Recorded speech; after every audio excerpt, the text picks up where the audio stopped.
Time now for the question of the day. Today it comes from Lucy in Manhattan. Lucy saw our story yesterday on China's first love supermarket. She asked, is it true that most Chinese marriages are arranged marriages? James. Well, with the exception of one previous girlfriend who tried to arrange a marriage with me, I'd probably say no.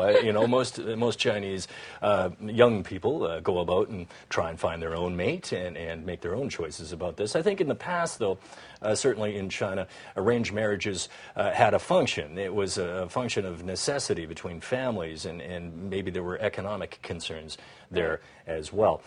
These days, as we saw in that story from yesterday, it isn't so much about an economic necessity as the fact that a lot of young people just simply don't have the time to go out and search for their Mr. or Mrs. Right. Right. And, as always, the families in China are invested in the marriages, right. and they get very involved in that. So we do hope, Lucy, that answers your questions, and each day we try to answer one of your questions about life here in China. You can email us your questions to news@bonlive.com. That's all for me for now. But do stay with us. Coming up in just a moment, I'll have Media Watch, a roundup of all the stories making news in the Chinese media.